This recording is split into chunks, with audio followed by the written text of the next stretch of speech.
So we're up to episode 5 of Stephen King's The Stand, the CBS AllAccess miniseries that I'm actually really enjoying. So I did a review of the first episode when it first aired, and it was more of an in defense of type thing. Like, I understand why people are kind of iffy on this, but I see a lot of promise here. And by episode 5, I'm completely on board. I'm really enjoying this. So the worst thing about it was that the first few episodes did this annoying flashback, flash forward thing. And I kept thinking, at first, are they trying to be like Lost? Are we doing a Lost thing here? Like we're going to introduce a character, then we're going to flashback to show how they got there. I don't think that's what they were doing. I think they were doing we were already in production on a show about a viral pandemic destroying the world, and then a viral pandemic happened. So they were like, if we do a show where our first 3 episodes are basically about a virus destroying civilization, nobody's going to watch it. Period. They're just not going to. No one's going to want to watch that. So we've got to find a way to kind of go ahead and get into the supernatural elements of the story and have the viral pandemic be kind of a backstory. So they did this flash forward, flashback thing. And it was very awkward. It was not a. I mean, I think it was probably all they could have done, honestly, other than just postpone it. And why postpone it? We don't really know when this is going to end, so that doesn't necessarily solve anything. You know what I'm saying? So, yeah, we're doing this. We're not doing that anymore. This episode didn't do that. This was pretty straightforward, and I like that a lot more. And if they do a Blu-ray release of this, which I would absolutely buy, I would love to have this thing as a solid media. I'm a big solid media collector. If they do a release of this, I hope that they just put it back in chronological order because they didn't add anything. It just made it jumpy, and I think that for some people that didn't read the book, it might have actually been hard to follow. But that aside, if you surfed out because of that, give it another shot. It stops doing that. It's not trying to be lost. I swear, I think that was just kind of a necessary evil. So this episode I really enjoyed, and I've enjoyed it consistently throughout. I like the little Heather Graham cameo we got. It's been a while since I saw her in anything, where she was the rich lady that was kind of who didn't handle the viral pandemic well. I enjoy. God, man, I like what they've done with the Nadine Cross character, Randall Flagg's destined wife. It's played by Amber Heard, and I know some people are very mad at Amber Heard, but all I say to that is A, she's playing a villain here, and B, I like Johnny Depp. He's a good actor. He's not that great of a person either, so basically a bad person got screwed over by a worse person. And most Hollywood celebrities suck anyway. So the idea that Amber Heard got caught doing shit is basically just saying that. It's like when a politician, like, yeah, you're the politician that got caught as opposed to all the other ones that didn't. Like, we just found out Armie Hammer from the Johnny Depp Lone Ranger movie has a cannibalism fetish. For real, look it up. It's disturbing as all hell, and that's coming from the guy that just reviewed Takashi Miike's audition and Megan is Missing. So anyway, that character is far more interesting than she was in the book. In the book, she was this weird kind of like being moved by fate type character, but in this, and in it, also the original miniseries presented her like that, played by Laura Senkai Akamo. But this one is presenting her as a more evil, but also more self-possessed, and it's made the character more engaging. I like most of the cast here. I was worried I would have a little bit of a problem with Whoopi Goldberg, but she's fine. Like I just think of how many god awful movies Whoopi Goldberg made when I was little. Especially I think of Theodore Rex, but she was in a lot of really stupid shit. Like she killed her career, honestly. She had a good run in the '80s with The Color Purple and Ghost and all that, but she shot her career in the head. I don't know why she was doing movies that were that bad, because I mean they were exceptionally bad, but she's fine, and she's honestly not in it that much. I kind of would almost fault the show that Mother Abigail's not in it more, but she's in it enough. Randall Flagg, Alexander Skarsgård from True Blood's Randall Flagg is really, really good, and I like the way he plays it. I think that he's found a way to play this character pretty much perfectly. Now, if they ever do anything with the Dark Tower, they've been threatening to do a Dark Tower TV series forever after that movie tanked with Idris Elba and Matthew McConaughey. I would hope they'll hire Alexander Skarsgård because he's got this perfect level of laid back charisma, but with a sociopath's dead eyes. So you can kind of, it's a little like Homelander from The Boys. You can see exactly how he would charm people, but you can also watch him closely to see where the cracks are. And it kind of reminds me of the way you describe some of the serial killers like Ted Bundy or, it's just not quite there.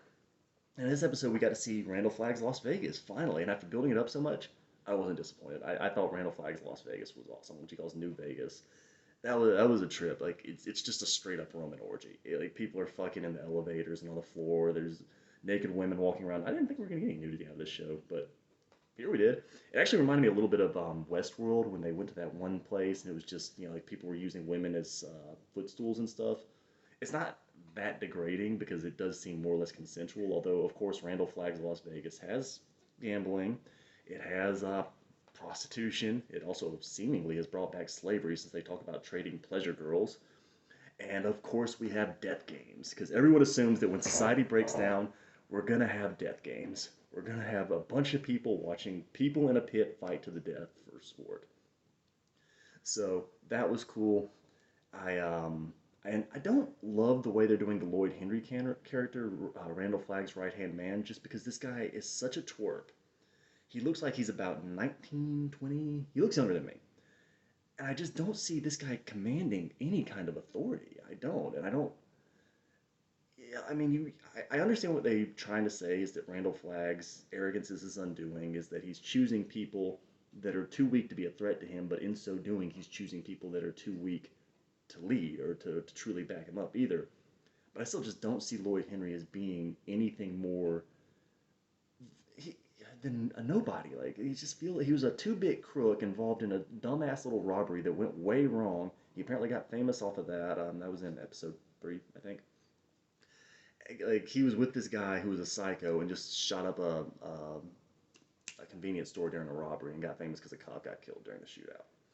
But I don't love him. It was kind of funny watching him walk around in Vegas with his little stupid ass Michael Jackson Thriller red leather jumpsuit thing, that him dancing, and he was like taking pictures of women's asses as they were dancing naked, and it was kind of funny. And then his girlfriend obviously doesn't respect him. She's doing the classic pretend to like you, but not really. Like even she isn't really that concerned with whether or not he believes that she's just playing the part, played by Catherine McNamara, who I remember from was on a show that a girl I used to know watched, but I can't remember the name of the show now. It's canceled. They've increased her characters a little bit, and I enjoy her. Her twangy Southern accent. As someone who lives in the South, yeah, there are still a few people that have that thick of an accent, but they damn sure don't look like Catherine McNamara. They're the people that live in the deep rural areas. But aside from that, it's fine. I like the kind of pink-haired, garish clothing, and the type of girl she's playing. I find believable anyway. And I'm enjoying the way she's playing it. There's a lot of fan service in this episode too. You get both Catherine McNamara and Natalie Martinez from Stephen King's other TV show Under the Dome as the spy that gets sent to Las Vegas in lingerie, and Fiona Dourif is in this. Fiona Dourif, the daughter of Brad Dourif, voice of Chucky the Killer Doll. She's guest starred in some other shows. She was in the first season of The Purge as the leader of that cult that wanted to be purged, the people that wanted to be killed on Purge night. And of course, she was in the later Chucky sequels that went straight to DVD, and she's been in some other stuff. But she's the master of ceremonies for the Death Games, and she's apparently playing a character from the book called Rat Man, although they changed the gender, so now it's Rat Woman. I don't remember this character at all, and I have read the book. I even looked it up on Wiki, and it's like, I still don't remember this person. So it must have been a very minor part of the book, but she's cool, and actually, I thought her look was really sexy too, honestly. She's weird, she's got bad teeth, but she was hot. And I love Fiona Dourif. I think she's a great actress. I'm still hoping that she'll land that one great role. Oh, she was also on that show Dirk Gently's Holistic Detective, whatever the hell it was, with Elijah Wood, that some people really liked and some people really hated. I watched the first season, never got around to the second, and then it was canceled. But yeah, she's great in it.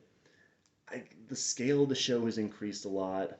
I think that they're being able to film without restrictions of lockdowns. I don't know where this is being filmed, but you're getting more crowd shots, which is nice. It's opened up the story a lot.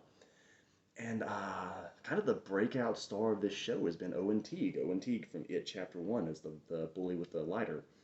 He's Harold. Harold, the frustrated, aspiring writer with an unrequited crush for Franny, played by Odessa Young. But Odessa Young's fine on this show. Actually, I'd say she's really good. I don't like the way the Franny character is written here, and I don't remember this from the book. But she's a little blunt, I guess. She's a little rude.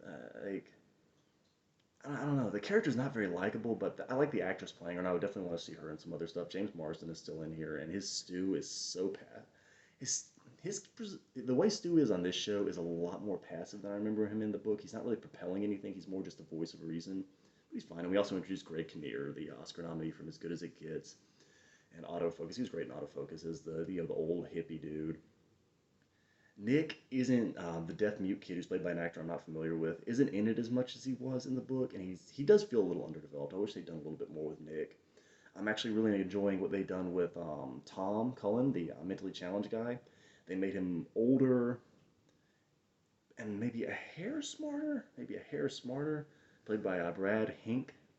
I'm not positive I'm pronouncing that right. This is an actor I've seen pop up in stuff for years and years and years. The thing he's probably going to be best known for is his role in M. Night Shyamalan's Split as the creepy uncle, Uncle Touchy. Let's take our clothes off and play werewolf. Oh! That was him. He's doing a really good job as Tom, and Tom is a very likable and believable presentation of someone with a someone that's mentally challenged. So, yeah, but going back to Harold though, like he has kind of stolen the show. And minute for minute, I think he probably has more screen time than anyone else on the show, which is kind of a weird decision. But he's a guy that you keep wanting to make the right decision because you want to like him. He's a very identifiable guy. Everybody's felt cast aside. Everybody's felt awkward or unsure of their surroundings or angry. Male or female, everyone's been kind of had to have that one crush of theirs just absolutely stomp on their heart and just say, nah, I'm not interested at all. Leave me alone, at all. So you feel for him, but then he every so often he'll just almost every episode he'll disappoint you. It's like, man, why'd you have to do that? Like even, like when they introduced Natalie Martinez's character, and they call her Flash, Flash Dance, because the female steel worker in that really old movie, that no one is going to get that reference under 40. I can't believe I did. But like when they introduce your character, she's being held captive by that, creepy ass, rapey trucker.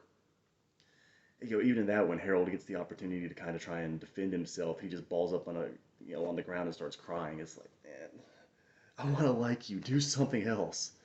But in this episode, of course, he's dealing with the aftermath of having his best friend killed right in front of him.